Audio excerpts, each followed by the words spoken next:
নমস্কার। ধনু রাশি ঠিক কী বলছে, ফেব্রুয়ারি মাসে কীরকম হতে পারে রাশিফল? ফেব্রুয়ারি মাসের যে ট্রানজিশন দেখতে পাচ্ছি সেই রেসপেক্টে কী হতে পারে ধনু রাশির জন্য ইন জেনারেলভাবে আমরা ডিটেলস এই ভিডিওতে আলোচনা করব। যারা নতুন দেখছেন এই চ্যানেলটা প্লিজ সাবস্ক্রাইব করে রাখুন। অনলাইন কনসালটেন্সি আমি দিয়ে থাকি। আপনি কি জানতে চান আপনার 2024 বা ফেব্রুয়ারি বা রেস্ট অফ দ্য যে মান্থগুলো থাকছে 2024-এ আপনার কুণ্ডলী সাপেক্ষে কীরকম দাঁড়াতে পারে? অনলাইন কনসালটেন্সি আমি দিয়ে থাকি। যারা ইন্টারেস্টেড ওয়েবসাইটটা ভিজিট করতে পারেন, এখানে ডিটেলস, প্রসিডিওর, ফিজ ইত্যাদি সব কিছু ডিটেলসে পেয়ে যাবেন। বা এখানে একটা হোয়াটসঅ্যাপ নাম্বারও পাবেন। এই হোয়াটসঅ্যাপ নাম্বারে কেবলমাত্র মেসেজ এক্সচেঞ্জ করে জানতে পারবেন যে ফিজ কত আছে, প্রসিডিওর বাকি এগুলো ডিটেলসে। এই নাম্বারে কল জেনারেলি কেউ অ্যাকসেপ্ট করে না, আমি বিজি থাকি, কল জেনারেলি কেউ ওঠানোর মতো থাকে না। চলুন আমরা দেখি কী রেজাল্ট আসতে পারে ধনুরাশির ক্ষেত্রে। সর্বপ্রথম যেটা দাঁড়াচ্ছে বড় ইভেন্ট ধনুরাশির ক্ষেত্রে, যে আপনার পঞ্চমপতি মঙ্গল উচ্চস্থ অবস্থায় পাচ্ছি। মঙ্গল অলরেডি জানুয়ারি মাস থেকে উদিত অবস্থায় আছে, তো এমনিতেই জানুয়ারি থেকে শেষের দিক থেকে পাওয়ারফুল আছে। ইন অ্যাডিশন এই মাস থেকে 5 তারিখের পর থেকে মঙ্গলকে আমরা উচ্চস্থ অবস্থায় পাচ্ছি দ্বিতীয়ভাবে। তো ফিফথ হাউস মানে হচ্ছে এডুকেশন। এই ফিফথ হাউস মানে কিছু করার জন্য যে রিস্ক উঠিয়ে কাজ করি সেটা বোঝায়। আপনার ক্রিয়েটিভিটি, স্পোর্টস, প্রেম, সন্তান, প্রথম সন্তান, ডিজাইন, এইসবের জন্য আপনার লাভ হতে পারে, বড় ইভেন্ট হতে পারে। মঙ্গল থাকছে কোথায়? দ্বিতীয়ভাবে। তো পরিবার থেকে লাভ হতে পারে, পরিবারের ভালো গ্রোথ, ভালো কিছু ইভেন্টের জন্য পরিবার থেকে লাভ হতে পারে, ধনের বৃদ্ধি হতে পারে। এবং দ্বিতীয়ভাবে থাকার জন্য যেটা বড় ব্যাপার সেটা হচ্ছে আপনার সেভিংস লেভেলটা একটু ভালো থাকবে।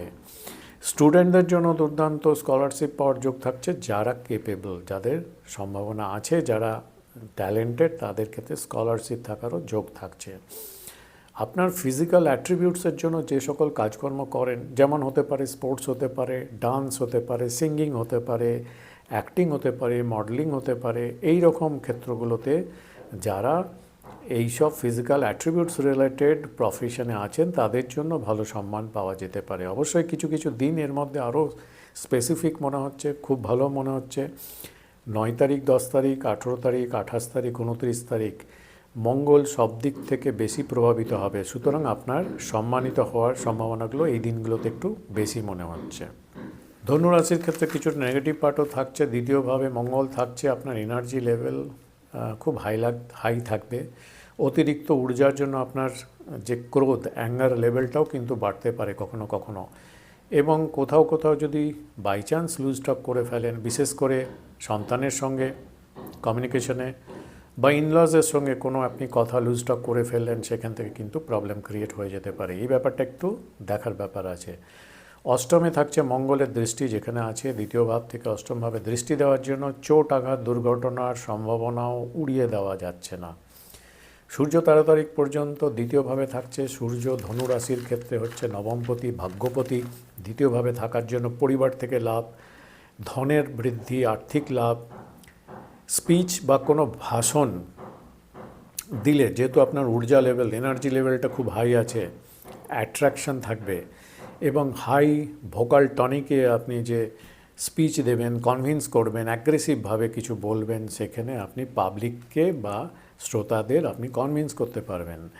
এইভাবে আপনার লাভ হতে পারে। বাক্যেত্র, কথাবার্তার মাধ্যমে আপনার লাভ হতে পারে। যারা কমিউনিকেশনের উপর ভিত্তি করে প্রফেশন যাদের চলে তাদের ক্ষেত্রে এরকম হতে পারে। এছাড়াও ট্রাভেলের থ্রু, হায়ার এডুকেশনের থ্রু আপনার লাভ আসতে পারে। সূর্য ভাগ্যস্থান সাপেক্ষে ষষ্ঠভাবে থাকছে। 13 তারিখ পর্যন্ত একটু এফোর্ট, পরিশ্রম দিয়ে ভাগ্যের ফেভার আপনাকে আদায় করে নিতে হবে। এরপরে একটু বেশি ভালো। জব যারা করেন তাদের জন্য 20 তারিখ পর্যন্ত বেশি ভালো। যারা জব করেন, জবের ওয়ার্ক প্লেস বা নতুন চাকরি পাওয়ার সম্ভাবনা, এগুলো 20 তারিখ পর্যন্ত একটু বেশি ভালো থাকছে। বিজনেস যারা করেন তাদের আবার দেখাচ্ছে 20 তারিখের পরে একটু বেশি ভালো, বেশি লাভ আসতে পারে, বিজনেস গ্রোথ হতে পারে।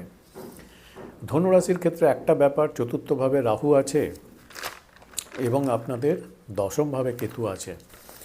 চতুর্থ ভাব মানে মাতা, বন্ধু, সুখ, বন্ধু, পরিবার, এখানে কিন্তু একটু ডিফারেন্স অফ ওপিনিয়ন করে আনতে পারে। বাকি সব ঠিক আছে, সবই চলছে, কিন্তু কোনো কোনো ক্ষেত্রে মাতা, বন্ধু, পরিবার এই সব জায়গা থেকে একটু ডিফারেন্স অফ ওপিনিয়ন থাকার জন্য আনস্যাটিসফ্যাকশন ক্রিয়েট হতে পারে। বন্ধুদের দ্বারা, খুব বন্ধুদের ক্লোজ বন্ধু যারা, তাদের থেকে একটু চিটিং হওয়ার সম্ভাবনাও কিন্তু একটু থাকছে। চোখ কান খোলা রাখার ব্যাপারটা আপনাকে দেখে নিতে হবে। কার্যক্ষেত্রে পরিবর্তন এটাও ইন্ডিকেট করছে, কেননা দশমভাবে কেতু মানে আনস্যাটিসফ্যাকশন বোঝা যাচ্ছে। যে কাজটা করছেন সেটাতে পুরোপুরি যে স্যাটিসফাইড এটা মনে হচ্ছে না, তার ফলে আপনার চেঞ্জ করার তাগিদ থাকবে। রাহুর অ্যাসপেক্ট থাকার জন্য ওয়ার্কপ্লেসের চেঞ্জ, ট্রান্সফার, জব চেঞ্জ এগুলো ইন্ডিকেট করছে। ফলে কিছুটা ট্রান্সফার, কার্যক্ষেত্রে পরিবর্তন এগুলো ধনুরাশির ক্ষেত্রে দেখাচ্ছে। স্টক মার্কেট থেকে তাৎক্ষণিক লাভ কিছুটা হতে পারে ধনুরাশির ক্ষেত্রে। বৃহস্পতি যেহেতু থাকছে আপনার পঞ্চমভাবে, আপনার রাশিপতি, এখানে মে মাস পর্যন্ত থাকছে, এবং বৃহস্পতির যে দৃষ্টিগুলো নবমভাবে, একাদশভাবে এবং আপনার লগ্ন রাশিস্থানেই যে পড়ছে, তো এখানে এটা ইন্ডিকেট করছে যারা কোনো অ্যাডভাইজার টাইপের কাজকর্ম করেন, টিচার, প্রফেসর, গোল্ড রিলেটেড কোনো বিজনেস করেন, এডুকেশন নির্ভর যারা কিছু করেন, ইন জেনারেলভাবে ধনুরাশি তাদের ক্ষেত্রে একটু বেশি ভালো দেখাচ্ছে। আর্থিক দিক থেকে লাভবান হওয়ার, ভাগ্যের কোঅপারেশন পাওয়া এবং ওভারঅলভাবে। রাহু চতুর্থভাবে অবস্থান এবং এখান থেকে রাহুর পঞ্চম দৃষ্টি দ্বাদশভাবে পড়া, দশমভাবে পড়া, এটা ইন্ডিকেট করছে প্রফেশনের জন্য আপনি বাড়ি থেকে অনেক দূরে, সেটা বিদেশেও হতে পারে, কিছু করতে চাইছেন এবং সেখানে কিছু করতে পারলেন, তার একটা সম্ভাবনা কিন্তু তৈরি হচ্ছে ইন জেনারেলভাবে ধনুরাশির ক্ষেত্রে। সবার নয়, কোটি কোটি মানুষ আছে পৃথিবীতে ধনুরাশি, সবাই বিদেশে সেটেল হবে এরকম ব্যাপারটা নয়। যাদের ব্যক্তিগত কুণ্ডলী সাপোর্টিভ, প্রমিস আছে, শুভ দশা অন্তর্দশা অনুযায়ী দেখাচ্ছে, তাদের ক্ষেত্রে এটা ম্যাচিওর করতে পারে। তো মোটামুটি এরকমই দাঁড়াচ্ছে। আশা করি এই আলোচনা থেকে একটা আইডিয়া করে নিতে পারবেন। আমি জাস্ট স্পটলাইট এরিয়াগুলো হাইলাইট করার চেষ্টা করলাম। আশা করি এখান থেকে একটা আইডিয়া পেয়ে যাবেন ফেব্রুয়ারি মাস ঠিক কীরকম দাঁড়াচ্ছে এবং কিভাবে চলবেন তার একটা আইডিয়া পেতে। নমস্কার।